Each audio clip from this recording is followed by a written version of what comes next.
Hey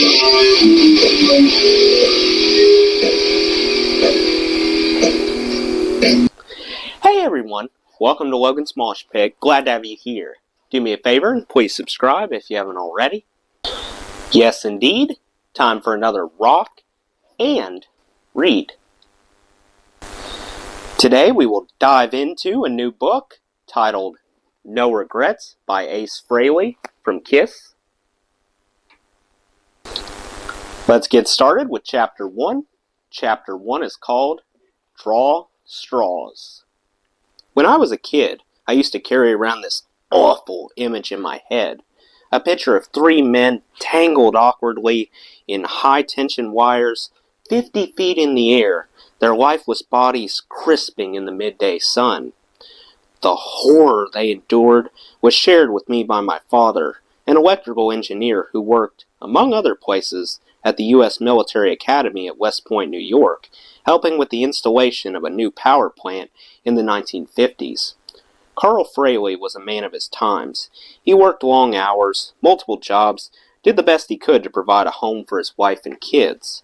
Sometimes on Sunday afternoons after church, he'd pile the whole family into the car, and we'd drive north through the Bronx into Westchester County, and eventually find ourselves on the banks of the Hudson River. Dad would take us on a tour of the West Point campus and grounds, introduce us to people, even take us into the control room of the electrical plant. I'm still not sure how he pulled that one off, getting security clearance for his whole family, but he did. Dad would walk around pointing out various sights, explaining the rhythm of his day and the work that he did, sometimes talking in the language of an engineer, a language that might as well have been Latin to me. Work was important, and I guess in some way, he just wanted his kids to understand that. He wanted us to see this other part of his life. One day, as we headed back to the car, my dad paused and looked up at the electrical wires above, a net of steel and cable stretching across the autumn sky. "You know, Paul," he said, "every day at work, we have a little contest before lunch." I had no idea what he was talking about. A contest? Before lunch? Sounded like something we might have done at Grace Lutheran, where I went to elementary school in the Bronx. We draw straws to see who has to go out and pick up sandwiches for the whole crew. If you get the shortest straw, you're the delivery boy. That was the beginning. From there, my father went on to tell us the story of the day he drew the short straw. While he was out picking up sandwiches, there was a terrible accident back on the job. Someone had accidentally thrown a switch, restoring power to an area where three men were working. Tragically, all three men were electrocuted instantly. When my father returned, he couldn't believe his eyes. The bodies of his co-workers were being peeled off the high-tension wires. "Right up there," he said quietly, looking overhead. "That's where it happened." He paused, put a hand on my shoulder. "If I hadn't drawn the short straw that day, I'd have been up there in those wires, and I wouldn't be here right now." I looked at the wires, then at my father. He smiled. "Sometimes you get lucky." Dad would repeat that story from time to time, just often enough to keep the nightmares flowing. That wasn't his intent, of course. He always related the tale in a whimsical, what-if tone. But it was the outcome nonetheless. You tell a little kid that his old man was nearly fried to death, and you're sentencing him to a few years of sweaty, terror-filled nights beneath the sheets. I get his point now, though. You never know what life might bring, or when it might come to a screeching halt. And it's best to act accordingly. The Carl Frehley I knew, and it's important to note that I didn't know him all that well, was quiet and reserved, a model of middle-class decorum, maybe because he was so tired all the time. My father was 47 years old by the time I came into this world, and sometimes I think he was actually deep into a second life at that point. The son of German and Dutch immigrants, he had grown up in Bethlehem, Pennsylvania, finished 3 years of college, and had to leave school and go to work. Later on, he moved to New York and married Esther Hetch, a pretty young girl 17 years his junior. My mom had been raised on a farm in Norwena, North Carolina. My grandfather was from northern Germany, the island Rügen to be precise. My grandmother was also German, but I had always heard whispers of there being some American Indian blood in our family. It was boredom, more than anything else, that brought my mom to New York. Tired of life on the farm, she followed her older sister Ida north and lived with her for a while in Brooklyn. Dad, meanwhile, came for the work. There was always a little bit of mystery surrounding my dad. Things he never shared, nooks and crannies of his past, were always a taboo subject. He married late, started a family late, and settled into a comfortable domestic and professional routine. Every so often, though, there were glimpses of a different man, a different life. My dad was an awesome bowler, for example. He never talked about being part of a bowling league or even how he learned the game. God knows he only bowled occasionally when I was growing up, but when he did, he nailed it. He had his own ball, his own shoes, and textbook form that helped him throw a couple perfect games. He was also an amazing pool player, a fact I discovered while still in elementary school, when he taught me how to play. Dad could do things with a pool cue that only the pros could do, and when I look back on it now, I realize he may have spent some time in a few shady places. He once told me that he had beaten the champion of West Virginia in a game of pool. I guess you have to be pretty good to beat the state champion of any sport. "Hey Dad, what's your high run?" I once asked him while we were playing pool. 149, he said without even looking up. Holy. I must have been only about 10 years old at the time, and I didn't immediately grasp the enormity of that number, but I quickly realized it meant making 149 consecutive shots without missing. That's 10 racks. You have to know what you're doing to polish off that many balls without screwing up. And that little piece of information, coupled with the times I saw him execute trick shots and one-handed shots, made me wonder even more about his elusive past. Perhaps, when he was younger, he lived life in the fast lane, and we had much more in common than one might think.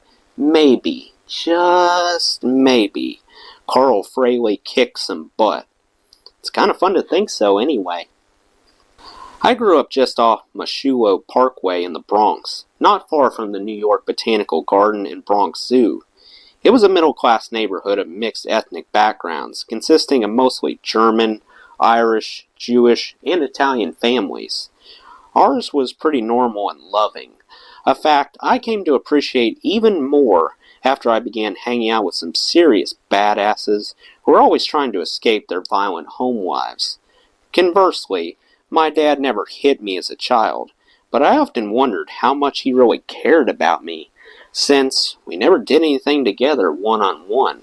Now, as I think back, I realize more and more that he loved me, and that he did the best he could under the circumstances. It's pretty hard to look at the Frehleys and suggest that my upbringing contributed in any way to my wild and crazy lifestyle and the insanity that was to ensue. Sure, my dad was a workaholic and never home, but there was always food on the table, and we all felt secure. My parents enjoyed a happy and affectionate marriage. I can still see them holding hands as they walked down the street, or kissing when Dad came home from work. They always seemed happy together, and there was very little fighting at home. We had relatives in Brooklyn and North Carolina, all on my mother's side, but I knew very little about my dad's side of the family. There were no photo albums or letters, no interesting stories or visits from aunts and uncles. Nothing. I knew he had a brother who had tragically drowned at age 8, but the rest was sketchy at best. When I tried to ask him for more details, my mom would intervene. "Don't push your father," she'd say. "It's too painful for him." So, I'd let it go. People who know me only as the spaceman probably find this hard to believe, but I was raised in a family that stressed education and religion. My parents also understood the value of the arts and sciences. The way I'm fascinated with computers and guitars, my dad was fascinated with motors and electrical circuits, and he used to build his own batteries in the basement as a child. I knew he was very good at what he did, because in addition to his work at West Point, he also serviced the elevator motors in the Empire State Building, and was involved in designing the backup ignition system for the Apollo spacecraft for NASA. He had notebooks filled with formulas and sketches, projects he worked on until the wee hours of the morning. So my parents emphasized learning, and 2 of their 3 children got the message. My sister Nancy, who was 8 years my senior, was a straight-A student who went on to get a master's degree in chemistry. She taught high school chemistry for a while, before getting married to start a family. My brother Charles was an honor student as well. He studied classical guitar at New York University, where he finished 10th in his class. Then there was me, Paul Frehley, the youngest of 3 kids and the black sheep to boot. In the beginning, I enjoyed school and team sports, but as I got older, my social life and music began taking precedence over my studies. I remember coming home with B's, C's, and D's on my report card and hearing my parents complain, "Why can't you be more like Charlie and Nancy?" I'd just throw up my hands. Between bands and girlfriends, who had time to study? "You're wasting your life, Paul," my dad would say, shaking his head. Once, just to prove a point, I told my parents that I'd study hard for a semester and prove I was just as bright as my brother and sister. And you know what? I got all A's and B's on the next report card. Much later, it was the same sort of "I told you so" attitude that would compel me to challenge the other guys in KISS to an IQ test.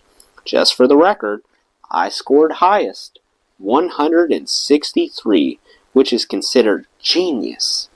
Now, I know I drove my parents crazy, but God had other plans for me. It all stemmed from something I sensed at an early age, the desire to become a rock star and follow my dreams. Crazy as that sounds, I really believed it would happen.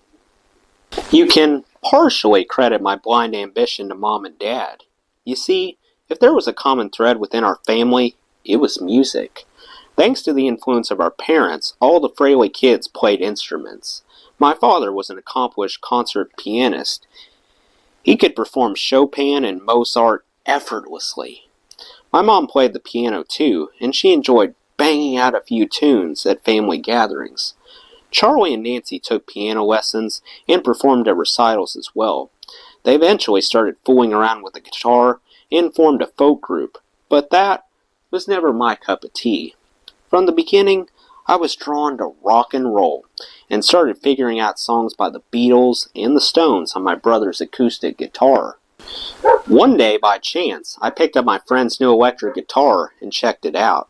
I plugged it in, turned the amp up to 10, and strummed a power chord. I immediately fell in love. It was a life-changing event. I was only 12, but I was totally hooked. Within a couple years, I had a Fender Telly and a Marshall amp in my bedroom, and I had sold my soul to rock and roll. There was no turning back. My parents were not entirely unsupportive of my obsession. Dad even bought me my first electrical guitar as a Christmas present, probably because it beat the alternative. See, at the same time that I was teaching myself guitar and forming my first band, I was also running with a pretty tough crowd. So while it may be true that the rock and roll lifestyle nearly killed me as an adult, it's also true that without music, I might have never made it to adulthood in the first place.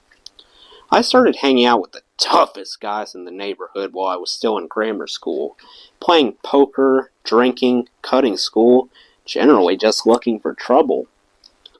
At first, I was uncomfortable with some of the things I had to do, but I learned pretty quickly that alcohol made everything a lot easier.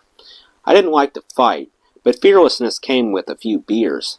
Talking to girls was sometimes awkward, but with a little buzz, I could charm them right out of their pants. The first drink? I remember it well. Every drinker remembers his first drink, just as vividly as he remembers his first. I was 11 years old and hanging out with my brother and his friend Jeffrey. Jeff's father had a small cabin on City Island in the Bronx, and we went there one Friday after school. The plan was to do some fishing and hang out. I loved fishing when I was a kid. I still do. And it was on that weekend that I discovered that beer went hand in hand with fishing. Jeff's dad had left a 6-pack of Schaefer beer in the fridge, and we each had a can, or two. Not exactly hardcore drinking, but enough to get me comfortably numb. I can remember exactly how it felt. Smooth and dry. Pretty soon, I felt kind of lightheaded and silly. I couldn't stop laughing. Then, I passed out. The next thing I remember is waking up in the morning with a slight headache and a dry mouth. But to be honest, I couldn't wait to do it again. And I didn't wait. Not long anyway. The following weekend, we ended up going to a party with more beer and girls. Older girls. I had been attracted to girls for a while by now, but this was unexplored territory. Here I was playing Spin the Bottle and 7 Minutes in Heaven. But after my first beer, all I can remember is thinking, bring it on! I had found girls and alcohol to be a great combination. The rock and roll would soon follow. Well, that's the end of the first chapter. Let me know what you think of this new book so far in the comments below. That does it for today's video, guys. I hope you enjoyed. Make sure to like, comment, and subscribe if you haven't already. I really appreciate the support. I'll see you next time. Till then, rock on.